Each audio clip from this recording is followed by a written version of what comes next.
¿Quieres conocer más de tus impuestos? ¿Saber tus derechos como contribuyente? Sintonízate en Frecuencia Fiscal, un programa de análisis, difusión e investigación con los contadores públicos Hugo René Ortiz y Luis Alberto Padrón. ¿Eres emprendedor, estudiante o empresario? Frecuencia Fiscal es para ti. Te invitamos a que seas parte de esta nueva cultura en los impuestos. Comenzamos. Buenas tardes, bienvenidos a su programa Frecuencia Fiscal. Los saluda el contador público Hugo René Ortiz. Saludamos a nuestro compañero en cabina, Luis Alberto Padrón. ¿Qué tal, Hugo? ¿Qué tal, Luis? Bueno, pues les saludamos desde la cabina aquí azul de Frecuencia Tech. Estamos este viernes que pues para muchos ya no lo están considerando como un día laborable, ¿no? Ya están pensando en las vacaciones de la próxima semana, siendo que quizás todavía no terminan su declaración anual, Luis, y como que primero lo primero, ¿no? Ciertamente, Hugo, sí, todavía estamos, bueno, pues en la recta final de la declaración anual de personas morales y bueno, pues traemos por ahí algunas preguntas de los radioescuchas que vamos a estar desarrollando a lo largo de este programa. Así es, les recordamos nuestros medios de contacto, el teléfono en cabina 8387-0665, el correo electrónico dudas@frecuenciafiscal.com.mx. Fíjate, Hugo, y bueno, pues como todos los programas, iniciamos con algunas noticias relevantes en materia fiscal. Y una de las noticias relevantes, bueno, ocurridas en esta semana fue que la Cámara de Diputados acaba de aprobar por mayoría, por unanimidad, unas reformas en materia mercantil. Esto es alrededor de 5 leyes en materia mercantil, entre ellas el Código de Comercio, la Ley General de Sociedades Mercantiles, la Ley General de Títulos y Operaciones de Crédito, entre otras. Bueno, pues son 150 artículos los que van a reformarse. ¿Y cuál es lo que se está buscando con esto? Bueno, pues otorgar una simplificación administrativa y eliminar algunas obligatoriedades. Ejemplos. Bueno, pues el publicar en algún medio impreso, por ejemplo, los estados financieros y convocatorias a asambleas, lo cual muchas empresas, los estados financieros ya era letra muerta, es decir, la microempresa, que son el 80% de las que existen en México, bueno, pues no acudían a este procedimiento.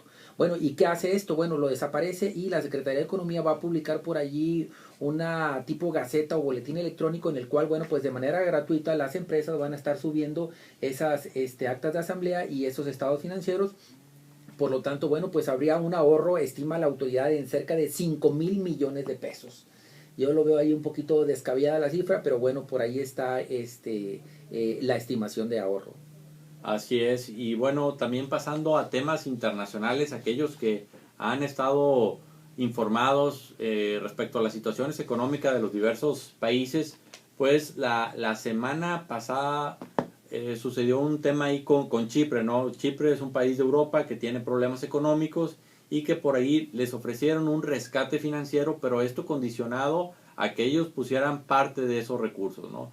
Y la forma de pues obtener los recursos lo querían hacer a través de los ahorradores, es decir, un impuesto a los depósitos, pero diferente a lo que manejamos aquí en México, en el sentido que es un impuesto a lo que ya la gente tiene depositada en el banco, ¿no? Entonces, esto, pues digamos que el lunes allá en Chipre era feriado, lo tenían contemplado para que iniciara el lunes y que el martes, amaneciendo las cuentas, pues ya les hubieran retenido este impuesto, ¿no? Era una medida drástica. Lo que Hugo quiso decir de manera llana es prácticamente un embargo a las cuentas bancarias. Y bueno, pues bien, Hugo, Así es. Como referías, bueno, pues hubo por ahí un periodo de asueto y bueno, pues el pánico tremendo, ¿no? Sí. Faltaba todavía que al final del día, bueno, pues el gobierno interno de ese país, bueno, pues autorizara y se acogiera a este dispositivo. Así es, y para que se den una idea, este impuesto estaba contemplado a una tasa de un 10%. Entonces, si tú tenías, vamos a ponerlo en pesos, 100,000 pesos, pues el martes ibas a amanecer con 90,000 pesos. Y lo que comenta Luis, ¿no? La gente se volcó a los cajeros automáticos a ver medios de cómo poder pues rescatar su dinero antes de que sucediera esto, ¿no? Y esto, bueno, pues pone nervioso al resto de la comunidad europea, puesto que ahí tenemos a España, tenemos a otros países con Grecia, graves problemas, exacto, que en un momento determinado, bueno, pues se hubieran visto amenazados en un momento determinado por este dispositivo, bueno, pues que se aplique también, si en un momento determinado hubiese un rescate, bueno, que estos países también se les aplicara esta medida de incautación prácticamente de depósito. Exacto, ¿no? Y ahorita, ¿qué fue lo que pasó? Bueno, que al final del día dijeron, oye, ¿sabes qué? Esto es algo excesivo, no lo aprobaron, sin embargo dijeron que iban a dar un periodo, creo que alrededor de 6 meses para ya definir si se hace o no se hace, pero pues ahorita... En 6 meses ya no va a haber nada en las cuentas bancarias. No, y el problema es que los bancos están cerrados. Toda esta semana los bancos de Chipre están cerrados, abren hasta el próximo lunes o martes, y el problema ahorita es la desconfianza de la gente, ¿no? Que aunque este impuesto no se aprobó, pues la gente va a tener desconfianza, va a correr al sistema financiero, y el problema es que el sistema financiero no va a tener los recursos para darles a todos los ahorradores. Entonces ese es el gran problema que tienen ahorita, y como lo comentaba Luis, el posible contagio a otras economías de Europa. Fíjate, Hugo, y contrastando otra vez, regresando a este lado del charco, en el caso de México, tenemos que en el caso de los burócratas, es decir, aquellos que hacen aportaciones para el retiro a través del FOBISTE, en un momento determinado, bueno, pues tienen una serie de ventajas. Es decir, básicamente ellos contra aquellas personas que cotizan en el Seguro Social, bueno, pues hay también un esquema de aportaciones voluntarias, y bueno, pues en el caso de las personas que están registradas bajo el IMSS, bueno, aportan $1 y bueno, eso es lo que al final del día tienen por ahí acumulado, va más el rendimiento respectivo. Pero en el caso de los trabajadores burócratas tienen un beneficio de que por cada peso depositado el gobierno contribuye con 3.25 pesos. 3-1. Así es, una persona, como referías ahorita hace un momento, hace una aportación de 50,000 pesos de manera voluntaria, bueno, pues el gobierno les deposita por ahí 150,000 pesos. Exactamente. Vayamos a un caso más cerrado, 100,000 pesos, el gobierno les avienta 325,000 pesos, tienen la friolera cantidad de 425,000 pesos. Y pareciera que es el gobierno, pero al final de cuentas somos nosotros los contribuyentes, que incluso a lo mejor pudiéramos estar dentro del IMSS, sujetos a una relación laboral, y bueno, pues que no tenemos estos beneficios, es decir, parte de nuestras aportaciones se van hacia este tipo de trabajadores. Y sí, efectivamente, los comparan en una balanza y dicen, bueno, los burócratas, bueno, pues hacen aportaciones, nos llevan ventaja. ¿Por qué? Porque hacen aportaciones adicionales muy distintas a los que son asalariados bajo la modalidad del IMSS. Obviamente, bueno, pues esto es un beneficio. Bajo estas condiciones. Sí, no, pues cualquiera, imagínate una inversión que te da un retorno del 325% de manera inmediata, pues los coloca en una situación muy ventajosa. Fíjate, Hugo, y dentro del programa Ponte al Corriente, incluso algunos radioescuchas, cuando tuvimos el programa con gente del SAT, nos preguntaban qué pasaba en el caso de la entidad federativa, en el caso Nuevo León. Cuando, bueno, pues por la coordinación fiscal, el gobierno del estado imponía créditos fiscales por multas o incumplimiento de obligaciones federales, pero las estaba intentando cobrar el gobierno de Nuevo León. Decían, bueno, pues ¿cómo entro al programa Ponte al Corriente? Había una serie de desinformación. Hoy en día, bueno, pues ya empiezan a caer unas primeras cartas, unas atentas invitaciones por parte del gobierno de Nuevo León, donde, bueno, pues señalan el contribuyente y los créditos que tiene por allí determinados. Entonces, esto no va a ser de manera pasiva, es decir, que el contribuyente puede entrar a algún sistema electrónico y verificar cuáles créditos tiene determinados el gobierno estatal, sino que hay que esperar a que la autoridad te notifique, o bien acudir a las oficinas de la tesorería del Estado de Nuevo León, propiamente Subsecretaría de Ingresos, a verificar, bueno, pues tú como contribuyente, si tienes la presunción, bueno, que te determinen por ahí cuáles créditos pudieras tener determinados para que te otorguen las multas o los descuentos a las multas hasta del 100%. Y bueno, aquí es importante que aclarar que Luis habla de créditos fiscales, es decir, que si tú debes algún impuesto, digamos, el ISR, que por régimen intermedio, y todavía no te lo han requerido, todavía no se ha convertido en un crédito, pero pues tú sabes que lo tienes que pagar con actualización de recargos, bueno, en este caso no esperes la notificación de un crédito porque todavía no se da esa instancia, ¿no? Aquí sería de manera espontánea ir y liquidar el adeudo con las facilidades que apliquen al caso particular, ¿no? Entonces, nada más diferenciar en qué casos sí se esperaría esto que comenta Luis, que es cuando ya existe un crédito fiscal, y en qué casos no se va a recibir. Fíjate, básicamente, y bueno, pues por ahí algún radioescucha, digo, que le llegó esta atenta invitación, acude a la autoridad, y bueno, pues se llevó prácticamente cerca de 3 horas, es decir, desde que llega y hay un poquito de desconocimiento por parte de las personas o funcionarios. Bueno, pues esta persona acude, le levantan el estado de cuenta, hay que llenar una solicitud, le determinan la cantidad a pagar, hay que salir del edificio, hay que acudir al banco más cercano a liquidar el adeudo, hay que regresar a la oficina a sacar copia del mismo, y bueno, bueno, pues ya al final del día salir con el ciclo ya cerrado. Es decir, bueno, pues ahí tendrían que eficientar los puntos, el proceso, ya que el gobierno federal, el SAT, bueno, pues es muy transparente. Entras a la página del SAT, entras a consultas, te libera una línea de captura, ahí mismo lo puedes hacer en tu portal bancario y prácticamente asunto cerrado. Entonces, por parte del gobierno del estado, por ahí está el conducto respectivo. Hay que esperar la atenta invitación o en su defecto acudir a las oficinas respectivas a que te verifiquen cuál es el reporte de los adeudos pendientes. Así es. Y bueno, pues pasando a lo que es ya el tema del día de hoy, pues vamos a hablar sobre la declaración anual y sobre todo por las dudas que nos han hecho llegar los radioescuchas, ya sea algunos que nos están escuchando o algunos que nos han visto a través de YouTube, del canal Frecuencia Fiscal, por ahí también pues nos han hecho llegar algunas dudas y pues queremos abordarlas, ¿no? Porque son cuestiones generales que yo creo que nos ayudan a todos. Así es, Hugo. Adelante con la primera pregunta. Sí, muchas están enfocadas al tema del ajuste anual por inflación, ¿no? Que en el caso de las contribuciones, ¿qué contribuciones se incluyen? ¿Desde qué momento? Etcétera, ¿no? Entonces, para empezar, cuando se trata de contribuciones que son saldos a favor, por ejemplo IVA, estas se van a incluir hasta el momento en que se presente la declaración anual. Es decir, si estamos hablando que es una declaración del mes de enero, un saldo a favor de enero, pero lo presentamos hasta el mes de octubre, entonces hasta el mes de octubre es cuando lo vamos a considerar para efectos del ajuste anual por inflación. Es decir, ¿hasta qué momento se oficializa? Es decir, hasta el momento en que la autoridad se entera de esta situación y se vuelve efectivamente en un derecho de cobro. Así es.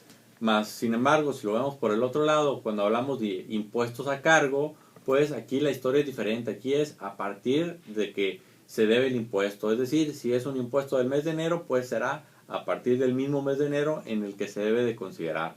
Es correcto.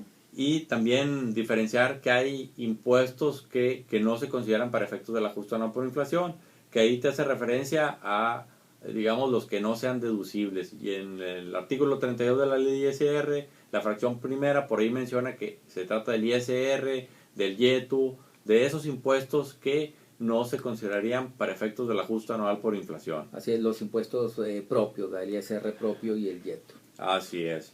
Entonces, y también otra vez recordando lo que mencionamos en programas anteriores, ¿no? Los pasivos van a representar un ingreso acumulable, un ajuste anual por inflación acumulable. Y los activos es un ajuste anual por inflación deducible. ¿A qué vamos con esto? A que si tengo la duda de si un pasivo va o no va, pues evaluar en términos monetarios cuánto me representa, ¿no? Porque si lo dejo de incluir, va a ser un ingreso que no estoy declarando y que eso va a tener una consecuencia en términos fiscales, ¿no? Por ejemplo, si nos vamos ahora del lado de los activos, si es un activo que no estoy seguro si va o no va, el hecho que yo no lo incluya, pues es una deducción que la empresa no está efectuando, ¿no?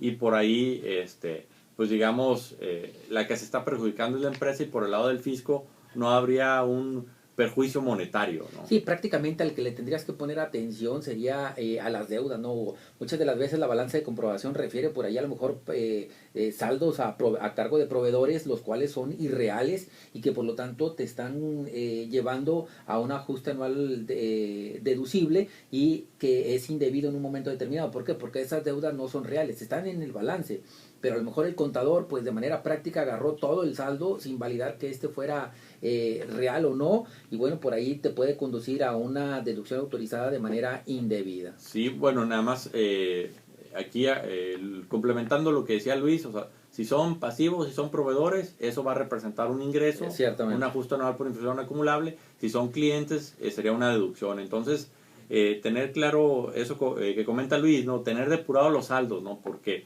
pues a veces eso es una tarea tediosa, la depuración de los saldos, pero en este caso es una tarea que bien nos puede ayudar a obtener algún beneficio en materia fiscal. Fíjate, Hugo, y para aquellas empresas que están en un proceso de, por ejemplo, de presentar la declaración anual y luego con lo que abre es con los datos generales del contribuyente y luego abre con el apartado de si la empresa se va a dictaminar, si está obligada a dictaminarse o si opta por hacerlo. Vamos a enfocarnos exclusivamente en las empresas que optan por dictaminarse para efectos fiscales. Entonces, muchas de las veces el dictaminador dice, oye, bueno, pues esta empresa tiene la inquietud de registrar o de dictaminarse por primera vez. Y a lo mejor el dictaminador que contratan dicen, bueno, pues va, yo lo voy a dictaminar, pero vamos a hacerlo a través de, por ejemplo, del CIPIAD, que es el programa alternativo a lo que es el dictamen fiscal. Y así lo hace. Esto sería una operación básicamente incorrecta. Es decir, ¿por qué? Porque cuando un contribuyente que no está obligado a presentar el dictamen fiscal, bueno, y opta por hacerlo, es decir, ¿qué opción está ejerciendo? Está ejerciendo la opción de presentar el CIPRED en toda la extensión de la palabra como lo entendemos, y no puede de ninguna manera recurrir a esta opción que está recurrida por lo que es el CIPIAD. Es muy importante, es decir, todos aquellos contribuyentes que no estaban obligados a presentar dictamen y optan por presentarlo, bueno, pues necesariamente se tienen que ir a través del CIPRED y no pueden irse a la opción del CIPIAD, porque el CIPIAD propiamente no es un dictamen porque no reúne las características del mismo. Es decir, prácticamente estás ante la omisión. Así está establecido en el decreto, así fue por lo de la OCDE, para que el país, bueno, pues fuera más eficiente a nivel internacional. Aparentemente desapareció el dictamen fiscal de manera obligatoria y hoy en día, bueno, pues los contribuyentes tienen esa bifurcación. Es muy importante este punto porque puedas caer por allí en incumplimientos. Y aquí lo importante es que esa opción del CIPIAD nace cuando tienes la obligación del dictamen, es decir, debo estar obligado a dictaminar para poder tomar esa opción. Y en el caso de optar por presentar el dictamen, bueno, pues ahí no tengo esa alternativa porque no estoy obligado a dictaminar. Entonces es una pequeña diferencia, pero que al final del día puede traer importantes implicaciones, ¿no? Ciertamente, Hugo. Otro tema también muy recurrido a través de los diferentes consultas que recibimos era el cómo juegan o la compaginación que existe entre el IETU y el ISR. Es decir, todos por ahí mencionan que están conscientes que el ISR se va a acreditar contra el IETU, pero la pregunta es, ¿qué voy a acreditar? Porque puede ser que yo en pagos provisionales de ISR a lo mejor tenga 10,000, pero mi ISR a cargo anual sean 5,000 pesos. Entonces, ¿qué es lo que voy a enfrentar contra IETU? Si los 10,000 que pagué en pagos provisionales o los 5,000. Aquí la respuesta son los 5,000 porque ese es el impuesto, el ISR a cargo. Los otros 5,000 se van a convertir en un saldo a favor. Ahora sí, solo sí, yo creo que ahí también, Hugo, nosotros siempre le decimos a los contribuyentes, hey, haz una tablita en el caso del ISR, primeramente, ¿cuál era tu ISR a cargo en pagos provisionales? Luego, ¿tuviste algún acreditamiento vía subsidio para el empleo? Luego, ¿le enfrentaste algún impuesto a los depósitos en efectivo? ¿Le enfrentaste alguna compensación? Y luego, ¿cuál fue el neto a cargo efectivamente pagado? ¿Por qué, Hugo? Porque ahorita esos 10,000 pesos que referías de pagos provisionales pudieran, ya vamos a llamarle, contaminados con subsidio para el empleo. Vamos a suponer que fueron enfrentados contra subsidio por el empleo en el 100%. En el caso que refieres tú, bueno, pues efectivamente pagado 0. ¿Cuánto se puede enfrentar contra IETU? 0, es decir, nada, porque no fue efectivamente pagado. Hay que tener mucho cuidado cuál es el origen de ese pago provisional de ISR, porque te puedes meter en graves problemas al estar acreditando o enfrentando contra IETU un ISR que no está efectivamente pagado. ¿Cuál es el efectivamente pagado? El que desembolsas algo de dinero o el que llevaste vía IDE. Y Hugo, en el caso de las compensaciones, hemos tenido serios problemas con las autoridades. ¿Por qué? Porque las autoridades están rechazando el ISR que está efectivamente pagado vía compensación. ¿Por qué? Porque la autoridad dice, bueno, lo que pasa es que hay que ir a ver ese origen, pago primitivo, de dónde provenía, y a lo mejor era un ISR que te quedó a favor, por ejemplo, del 2011, pero que venía bajo esa misma inercia, que fue generado a través del subsidio para el empleo. Entonces dice la autoridad, no, tú lo rebautizaste, sigue siendo subsidio para el empleo, en aquel entonces lo llevaste contra un ISR a cargo, te quedó a favor y por lo tanto te lo voy a rechazar. Hay que tener mucho cuidado en los pagos provisionales del periodo que no provengan de subsidio para el empleo, en el caso de saldos a favor de periodos anteriores que tampoco provengan de subsidio para el empleo. Y esto que estamos mencionando es el criterio que está manejando la autoridad. Quizás en términos legales haya fundamentos para defender y demás, mas sin embargo pues es con lo que el contribuyente se va a enfrentar, ¿no? Es lo que, tenemos que evaluar esa contingencia porque esa es la postura que está tomando la autoridad. Ante eso, ¿cuál es la recomendación, Hugo, que nosotros siempre hacemos? Jamás, o trata de evitar en lo posible el llevarte el subsidio para el empleo contra el ISR propio. Es decir, primero agótalo contra el ISR retenido por salarios mismos, que es su naturaleza propia, o contra el ISR por arrendamientos, contra el ISR por honorarios, contra asimilados. Pero no te lo lleves en primer escalón contra el ISR propio. ¿Por qué? Porque estás contaminando el impuesto y te expones a que la autoridad te vaya a rechazar con esto y vaya a terminar en algún litigio fiscal. Así es. Y también otra de las preguntas ha sido, ahorita relacionado con estos temas de compensaciones y devoluciones, pues si yo tengo un saldo a favor que a la hora que lo compenso, pues lo tengo que actualizar. Entonces, ¿qué pasa con esa actualización? En términos de ISR, ¿esa actualización es un ingreso acumulable o no es un ingreso acumulable? En este caso, las actualizaciones no se consideran ingreso porque, viendo la contraparte, tampoco se considera como deducción. Entonces, es importante tenerlo bien identificado. Igual cuando recibes una devolución, por ejemplo, de IVA, pues la autoridad te va a regresar tu saldo a favor más una actualización y en algunos casos intereses algo similar a recargos, y hay que diferenciar cuánto es de una partida de actualización y cuánto es de intereses. Otro punto, Hugo, y si algún radio escucha, bueno, pues ya presentó la declaración anual de este año 2012 y se movió el coeficiente de utilidad, por ejemplo, hacia arriba contra el que venía pagando en el 2012. Y se está esperando, por ejemplo, al pago provisional de marzo que va a presentar en abril. Bueno, ya estaría en una situación incorrecta. ¿Por qué? Porque él en este momento ya conocía el coeficiente de utilidad, incluso ya le participó a la autoridad de esto y por lo tanto en ese momento debió haber switcheado al nuevo coeficiente de utilidad. Esto es muy, muy importante porque a veces nuestros papeles de trabajo los tenemos preparados para hacer cambio de coeficiente de utilidad hasta el tercer mes. Ajá. Exacto. Y bueno, otro punto muy general que es indispensable y que en ocasiones está pasando por alto es pues ver cuál es la historia general de la empresa. Es decir, ya tengo la declaración anual, bueno, me resultó por ejemplo YETU, ISR no me resultó, entonces ver cuál es la explicación de esta situación y que la información, porque a veces en términos fiscales, digamos ISR, YETU, están contando una historia, pero si vemos los estados financieros, están contando una historia completamente diferente. Y vamos digamos, a poner un ejemplo, ¿no? Me resulta un ISR y el YETU no me resulta, me queda cero.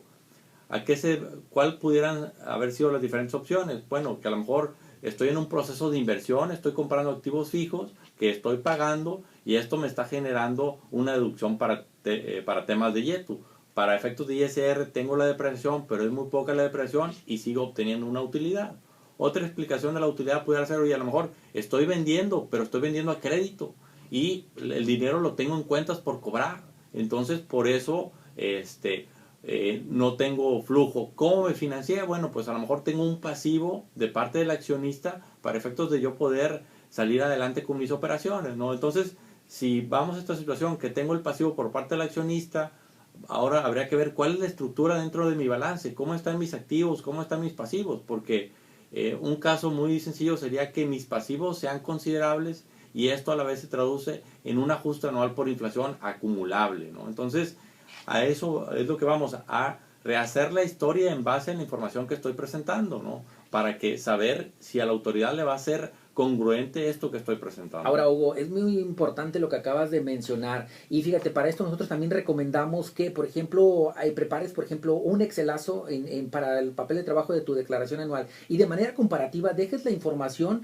que reflejaste, por ejemplo, en el ejercicio 2011, sobre todo en el balance general. ¿Por qué? Porque es muy frecuente que los contribuyentes hagan borrón y cuenta nueva. Es decir, que depuren, por ejemplo, cuentas de clientes, cuentas de proveedores, aportaciones, los desaparezcan de un brochazo. Entonces, pues ahí para la autoridad ya no va a haber esa congruencia que tú me... Esto fue Frecuencia Fiscal. Te invitamos a seguirnos sintonizando todos los viernes de 2:30 a 3 de la tarde. Gracias.